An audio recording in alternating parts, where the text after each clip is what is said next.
በፊቱ በአንገቱ በብብቱ ወይንም በጭኑ መካከል በሚገኝ የጠቆረ የቆየ የቆዳ ቀለም መበላለጥ ምክንያት እንግዲህ የምትፈልጉትን አይነት ልብስ መልበስ ተቸግራችኋል። የተለያዩ የሚያነጡ ክሬሞችን፣ ሳሙናዎችንና ስክረቦችን ገዝተው ተጠቅመው ይሆናል እንግዲህ ነገር ግን ደግሞ ውጤቱ አሁንም ያው ነው ወይንም ደግሞ ቆዳችሁ ይበልጥ እንግዲህ ተቃጥሎ ሊሆን ይችላል ማለት ነው። እንደ እውነቱ ከሆነ አብዛኞቹ በገበያ ላይ የሚገኙ የቆዳ ማብሪያ ክሬሞች እንግዲህ ሃይድሮኪኒን እና ስቴሮይድስ የተባሉ አደገኛ ኬሚካሎችን ይይዛሉ። እነዚህ ኬሚካሎች ለጊዜው እንግዲህ የማብራት ሂደትን ቢያመጡም እንግዲህ የቆዳን መከላከያ ሽፋን በማስወገድ ለረጅም ጊዜ የሚቆይ ከባድ የቆዳ ጉዳት ያመጣሉ ማለት ነው። በዚህ ቪዲዮ የሰውነት ጥቁረትና የቆዳ ቀለም መበላለጥ ዋና ዋና ሳይንሳዊ ምክንያቶችን፣ በቤት ውስጥ የምናዘጋጃቸውን 4 ኃይለኛና ድንቅ ተፈጥሯዊ የቆዳ ማብሪያ ውህዶችንና በ30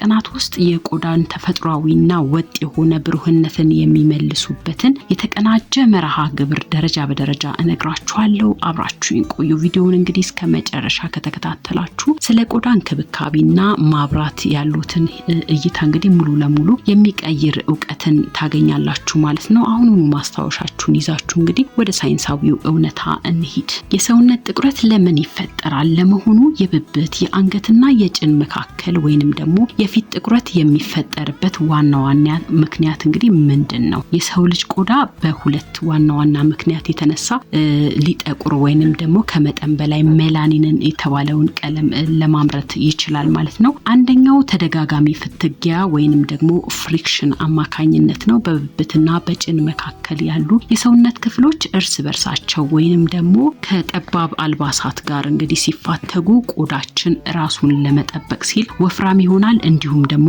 ቀለሙም ይጨልማል ማለት ነው። ሁለተኛ የቆዳ መቆጣትና የፀጉር መነጨት ሂደት ነው። እንግዲህ በምላጭ በፀጉራችንን በተሳሳተ መንገድ መላጨት ወይንም ደግሞ መላጫ ክሬሞችን ማብዛት ማለት ነው የቆዳ ቀዳዳዎችን ያስቆጣል ማለት ነው። ሁለተኛ የቆዳ መቆጣትና የፀጉር መነጨት ምክንያት ነው ማለት ነው። በምላጭ ፀጉራችንን በመናነሳበት ወቅት ማለት ነው ቆዳችን ቀዳዳዎቹ ይቆጣሉ።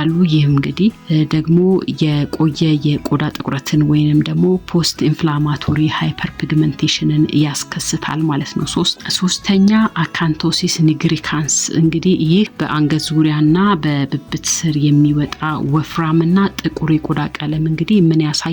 ከፍተኛ የስኳር መጠን መኖሩን ያሳያል ማለት ነው በሰውነታችን። አራተኛው የሞቱ የቆዳ ህዋሳት ምክንያት ነው ማለት ነው። በየጊዜው እንግዲህ የሞቱ የቆዳ ህዋሳት ካልተወገዱ ቆዳችሁ ብሩህ እንዳይሆን ያደርጋል። ስለዚህ 4 በቤት ውስጥ እንግዲህ የምንሰራቸው መፍትሄዎች ወይንም ደግሞ ውህዶች አሉ። እነዚህን ሳይንሳዊ ችግሮች አይተናል። በቤት ውስጥ ደግሞ የሚገላግሉን እነዚህን ችግሮች የሚገላግሉንን እንግዲህ ተፈጥሯዊ ውህዶች እንዴት እንደምናዘጋጃቸው ነግራችኋለሁኝ። የመጀመሪያው አሰራር የቡናና የኮኮናት ዘይት ውህድ ወይንም ደግሞ ኤክስፍሎቲንግ ስክረብ ነው ማለት ነው። ቡና ከፍተኛ መጠን ያለው ካፌንና ክሎሮጀኒክ አሲድ ስላለው የሞቱ ህዋሳትን በማስወገድ እንግዲህ አዲስና ንጹህ ቆዳ እንዲተካ ያደርጋል። የሚያስፈልጉን ነገሮች 2 የሾርባ ማንኪያ የተፈጨ ቡና፣ 1 የሾርባ ማንኪያ ኮኮናት ኦይል እና 1 የሾርባ ማንኪያ ንጹህ ማር ናቸው። አዘገጃጀቱም በጣም ቀላል ነው። ሁሉንም ውህዶች በንጹህ እቃ ውስጥ እንግዲህ አድርጋችሁ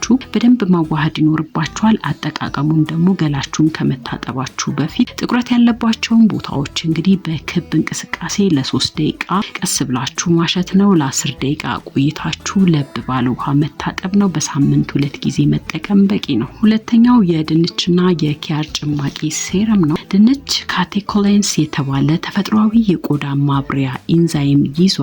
የሚያስፈልጉ ነገሮች 1 መካከለኛ ድንችና ግማሽ ኪያር ነው። አዘገጃጀቱም ድንችና ኪያሩን ፈቅፍቆ ጭማቂውን በጥንቃቄ ማጥለልና ወደ ስፕሬይ ቦትል መጨመር ነው። አጠቃቀሙም በየቀኑ ማታ ጥቁረት ያለባቸውን የሰውነት ክፍሎች ላይ እንግዲህ ተቀብታችሁ ለ20 ደቂቃ ቆይታችሁ ከዚያ በኋላ በውሃ ለቅለቅ ማለት ነው። ሶስተኛው አሰራር የእርድ የሎሚና የእርጎ ማስክ ነው ማለት ነው። እርድ ከርከሚን የተባለ ኃይለኛ አንቲኦክሲዳንት ስላለው የሜላኒንን ምርት በመግታት ማለት ነው ቀለሙን ያስተካክልልናል። የሚያስፈልጉ ነገሮች ውህዶች 1 የሻይ ማንኪያ የእርድ ዱቄት፣ 1 የሾርባ ማንኪያ ወፍራም እርጎና 5 ጠብታ ሎሚ ነው። አዘገጃጀቱም ውህዶቹን እንግዲህ ክሬም እስኪሆኑ ድረስ በደንብ ማደባለቅ ነው። አጠቃቀሙም ደግሞ ብብት፣ አንገት ወይንም ደግሞ የፊት የጠቆረ ቦታ ላይ ተቀብታችሁ ለ15 ደቂቃ ማቆየት፣ ከዛ በኋላ ለብ ባለ ውሃ መታጠብ ይኖርባችኋል ማለት ነው። አራተኛው አሰራር የሬትና የቫይታሚን ኢ የናይት ክሬም አሰራር ነው። ሬት እንግዲህ አለሲን የተባለ ጥቁረትን እንግዲህ ማጥፊያ ውህድ ስላለው የቆዳን እርጥበት ሳይመጥ ማለት ነው ጥቁረትን ያጠፋልናል። የሚያስፈልጉ ነገሮች 2 የሾርባ ማንኪያ ሬት ጄል፣ 1 ቫይታሚን ኢ ካፕሱል ነው። አጠቃቀሙም ደግሞ ማታ ከመተኛታችሁ በፊት ተቀብታችሁ አድራችሁ ጠዋት መታጠብ ትችላላችሁ ማለት ነው። እንግዲህ ውህዶችን ከመጠቀም ጎን ለጎን ደግሞ የሚከተሉትን ህጎች መከተል አለባችሁ ማለት ነው። አንደኛ የፀጉር መላጨት ስልታችሁን እንግዲህ መቀየር አለባችሁ።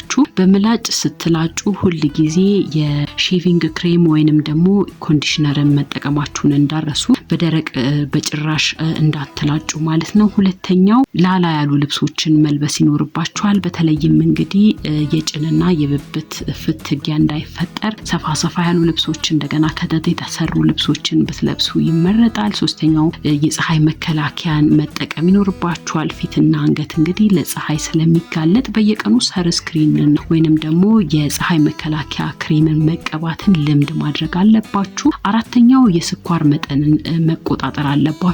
የአንገት ጥቁረት ካለባችሁ የስኳርና የካርቦሃይድሬት አጠቃቀማችሁን መቀነስ አለባችሁ ማለት ነው። እነዚህን ስህተቶች ደግሞ ከሰራችሁ ጥቁረቱ ይበልጥ ይባባሳል። አንደኛ ቆዳን በደረቅ መፈተግ ወይንም ማሸት ነው። ይህ እንግዲህ ቆዳ ስለሚጎዳ ይበልጥ እንዲጠቁር ያደርገዋል። ሁለተኛ የሎሚ ጭማቂዎችን ቀጥታ ፊታችሁ ላይ ወይንም ደግሞ ብብት ላይ መቀባት ማቆም አለባችሁ። ምክንያቱም አሲዱ ይበልጥ ቆዳችሁን ያቃጥልባችኋል ማለት ነው። ሶስተኛ ኬሚካል የበዛባቸውን ዶድራንቶች በብዛት መጠቀም ማቆም አለባችሁ።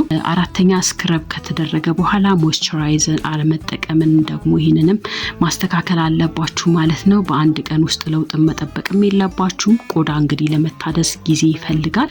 በ30 ቀናት ለተከታታይ ይህንን ካደረጋችሁ ከ1 እስከ 7 ቀን ውስጥ ባሉት የቆዳው ልስላሴ ይጨምራል ማለት ነው። የሞቱ ህዋሳትን መወገድ ይጀምራሉ። ከ8 እስከ 15 ቀን ባለው ደግሞ የጠቆሩ ቦታዎች ፈካ እያሉ ይመጣሉ ማለት ነው። ከ16 እስከ 30 ቀን ውስጥ ደግሞ ቆዳችሁ ቀለም ተስተካክሎ ማለት ነው ተፈጥሯዊ ብሩህነቱን ይይዝላችኋል።